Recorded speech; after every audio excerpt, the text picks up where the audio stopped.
Hello friends, we are watching Digital Kaksha and today we will discuss the chapter number 1 of class 10, that is A Letter to God. Writer of this chapter is G.L. Fientz, and before going to the explanation of the chapter, we should take an overview of the chapter. Okay.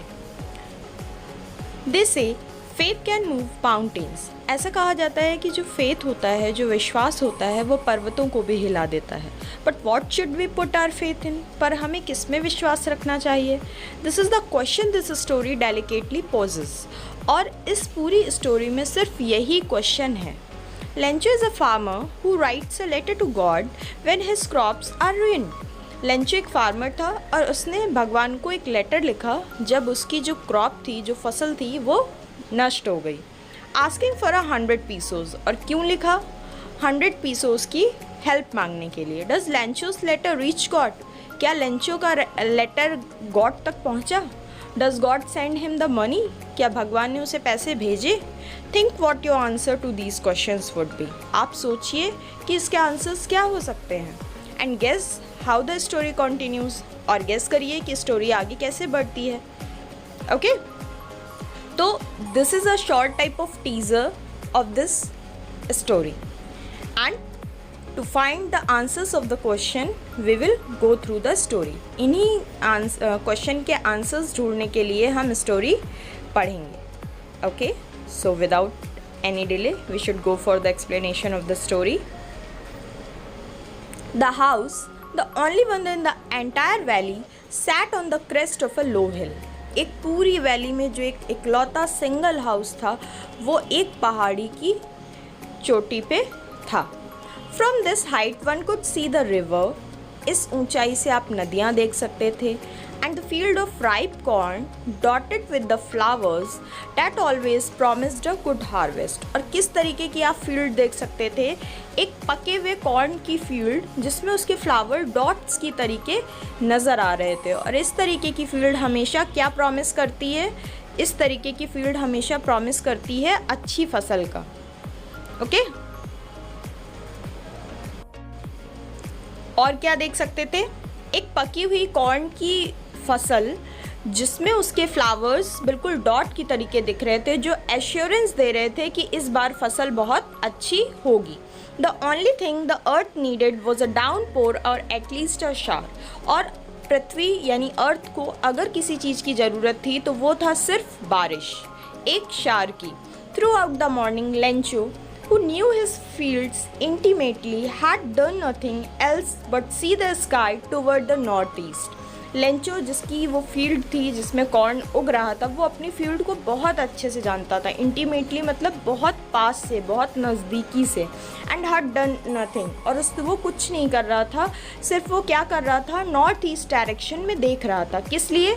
कि शायद बारिश हो जाए. Now we are really going to get some water, woman. The woman who was preparing supper replied, "Yes, God willing." अच्छा, उसने अपनी wife से क्या बोला कि अब हम सच में बारिश आने वाली है और हमें बारिश मिलेगी.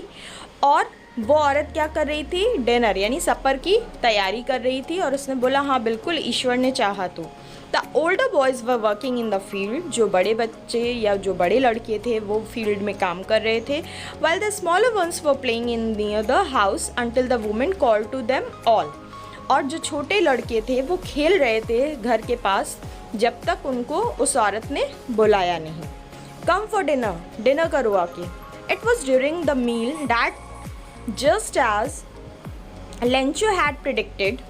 और डिनर का टाइम था और लेंचो ने जैसा प्रिडिक्ट किया था कि बारिश होने वाली है, big drops of rain began to fall. और बड़ी बड़ी बूंदें गिरने लगी.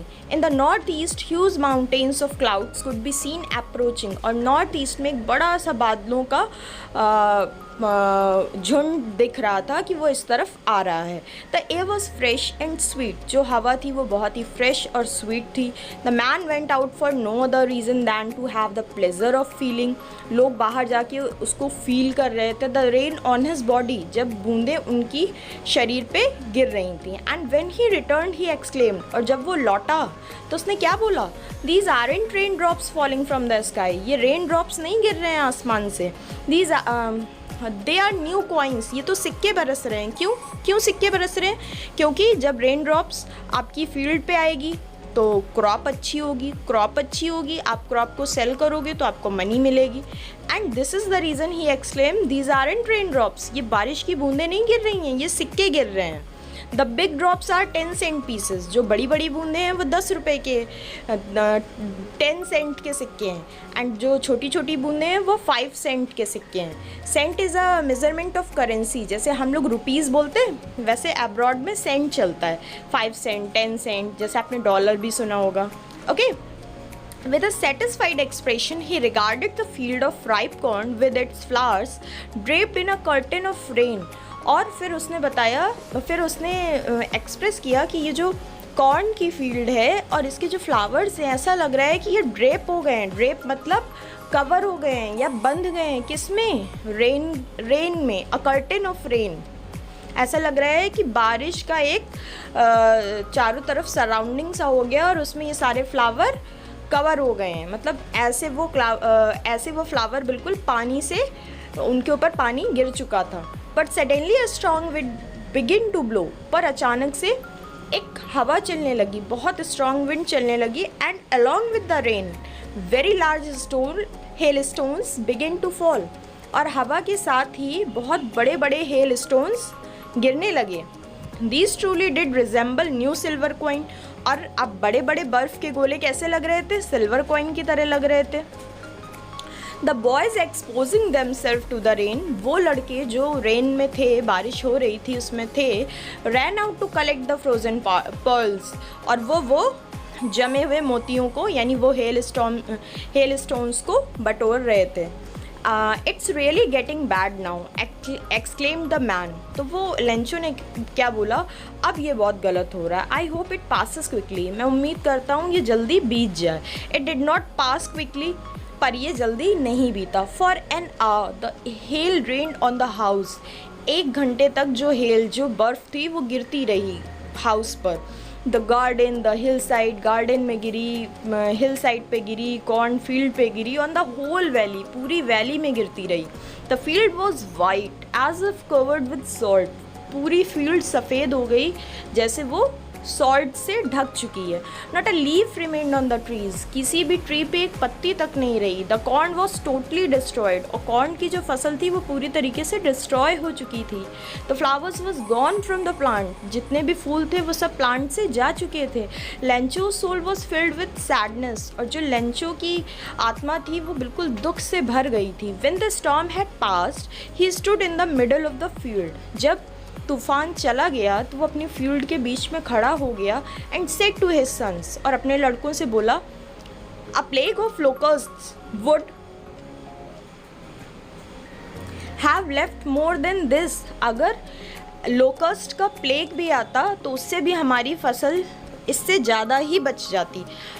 वैसे तो लोकस्ट्स के साथ हम स्वाम यूज़ करते हैं कलेक्टिव नाउन के लिए, लेकिन जब जो कलेक्शन होता है लोकस्ट का वो बहुत ज़्यादा होता है, बहुत ज़्यादा, तो हम प्लेग यूज़ करते हैं। Okay, the hail has left nothing, इस हेल ने हमारे लिए कुछ नहीं छोड़ा। This year we will have no corn, और इस बार हमारी कोई भी फसल नहीं होगी। That night was a sorrowful one, वो जो रात थी वो बहुत ही दुख की रात थी।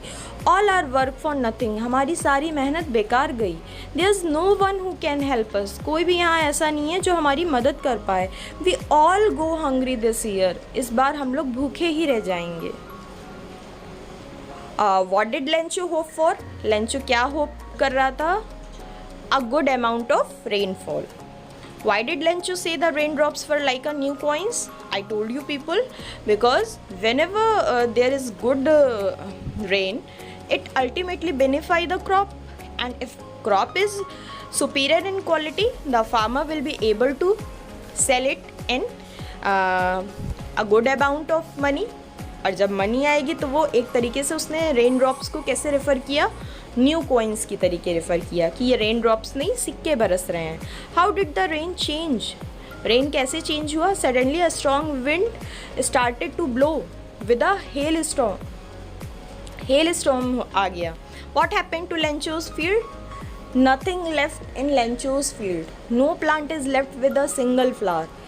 Every plant had shed its leaf. सबने पत्तियाँ गिरा दी, फूल गिर गए. What were Lencho's feeling when the hail stopped? क्या फीलिंग थी? He was feeling quite sorrowful. बहुत दुखी था बेचारा. Okay, so this is all about for today, and we will continue the explanation of this chapter in our next session. And I hope you people found this video useful. If you people found this video useful, please let me know in comment.